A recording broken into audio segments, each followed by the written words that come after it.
everyone! I'm doing a Venusaur giveaway. 5 IVs, shiny Kalos bread by me. All you have to do to win is just leave any old comment in the comments section. Good luck! Winner gets picked on Friday. Hey everyone, so a little heads up before we get into this battle today. This was actually the longest battle that I've ever had, I believe.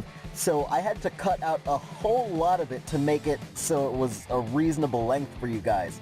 Now, don't worry, I didn't cut anything good out. All that I cut was a huge Star War between a Ferrothorn and my Scizor.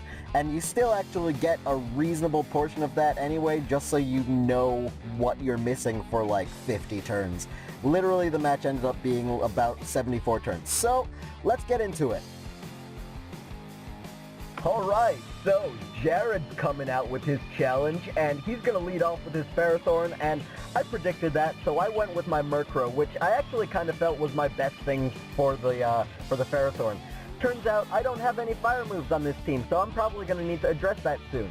I'm just going to try and set up a bunch of Calm Minds because I figure, you know, I don't want to attack this thing on the physical side.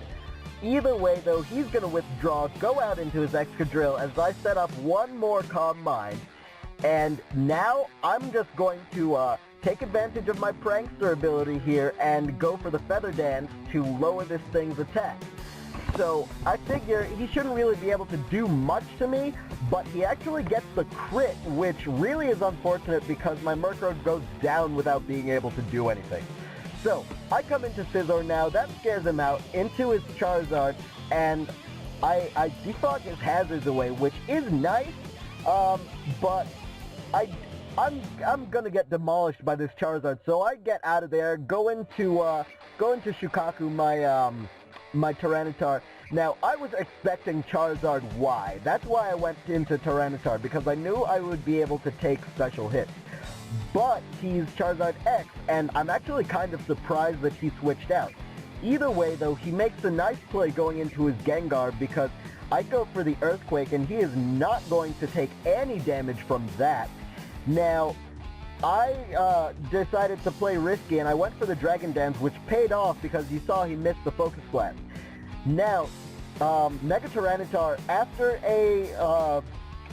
a Dragon Dance, the Jolly variant is going to outspeed and one-shot Gengar, so I was very pleased with that. And I was actually really surprised that I survived the Brick Break too, so Mega Tyranitar putting in work. Either way, he comes back with Ferrothorn, and at this point I'm thinking, it's done its piece, and now I'm probably just going to have to sacrifice it.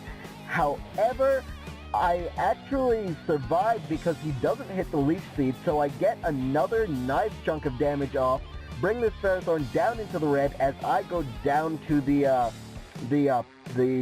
Iron Barbs. So he sets up the rocks, and I just go out into my Pavilion. Now, I predicted him to switch, and that's why I went for the Sleep Powder, and that turned out being a very nice prediction because I don't have to deal with the Togekiss, which is always nice.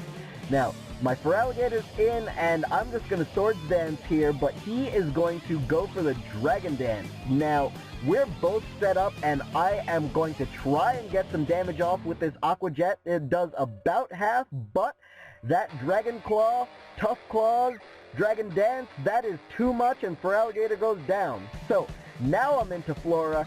He wants to smack it with the Flare Blitz, but that's okay because he loses a lot of HP at this point, and he's in range of Bullet Punch, and he knows that, so he switches out to Ferrothorn. Ferrothorn is not going to take anything whatsoever from the Bullet Punch. As a matter of fact, I think I took more damage than the Ferrothorn did.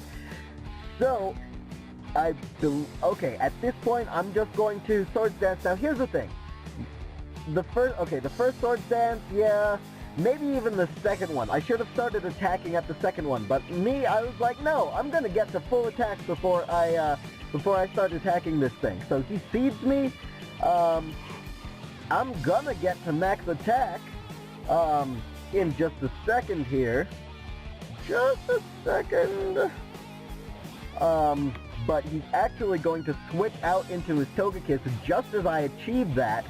Now, here's the thing. I don't quite understand that play because the Togekiss is still asleep. It can't do anything to me whatsoever. So, I actually Bullet Punch it and it just goes straight down. And that actually frees me up to put something else to sleep if I get the opportunity. So I don't know why he brought the Togekiss in. The Greninja takes a lot of damage, and I'm thinking, oh, well, my Scissor's going down. But I live with 4. I live with 4, and he goes down to his Life Orb damage. So that is amazing. That's awesome. Now he comes back with Ferrothorn. He goes for the Protect, hoping to just, Leech Seed me to death. But I go for the Roost, and so my Scissor's not going anywhere just yet. So, what's going to happen here is I'm just going to go for the Defog again, get rid of his Rocks, and he is just going to keep trying to attack me. Now, soon enough, I believe we're going to cut out for a second because, as you can see, yep, there it is. That was just a huge Stalwart for a second, and now I am about to make a pretty big mistake here. Just wait for it. I'm not going to comment on this Stalwart here. Okay, back to normal speed. I switched out. Here's my mistake.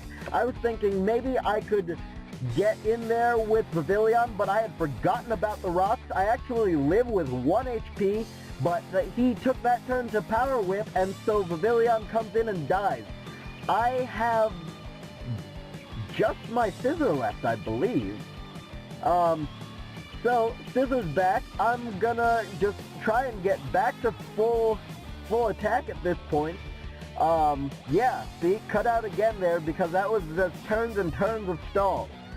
So, now he's the one that's about to make a mistake because now he switches out, getting tired of that, I guess. Goes into the Charizard. Maybe he's thinking that with the Leech Seed he won't be in range of a Bullet Punch kill, but I am at max attack at this point. So I'm just going to switch it up now and go for the Bullet Punch after all of this stuff goes through. You know, leftovers, Leech Seed, all of that. Here it comes. Here comes the Bullet Punch. And that is going to take the Charizard out. So, no problems there. This match is one-on-one now. Scizor versus Ferrothorn. And let me tell you, well, there it is. I'm speeding it up again, and I believe it's going to cut out one more time. Yeah, again, not much to comment on here. Just a total Star War. This match took 74 turns to complete after looking at it in the Versus Recorder. So you can tell, you know, I was not willing to run or generally lose just because Ferrothorn is I absolutely despise it. There it is now. It cut out again, and this is really close to the end of the Star War now. Yeah. Seeds, defogs, Swords Dance, it's all we're doing. We're PP stalling each other. There isn't even really any strategy to it. There it is. Okay. So, after all of that, I finally get the Bullet Punch off after the Ferrothorn runs out of PP and struggles itself, and I got the crit too, which was very nice, and I win the match. So there you have it. If you enjoyed, as a matter of fact, if you enjoyed this new layout I've got going on, please be sure to leave a like and subscribe because I'll definitely keep on bringing you these videos. I enjoy making them and I certainly hope you enjoy watching them. Also, be sure to leave a comment so you can be entered to win this shiny Venusaur that's flashing up on your screen right now. 5 IVs, egg moves, bred by me. Yeah, that's all there is to it. Have a good night.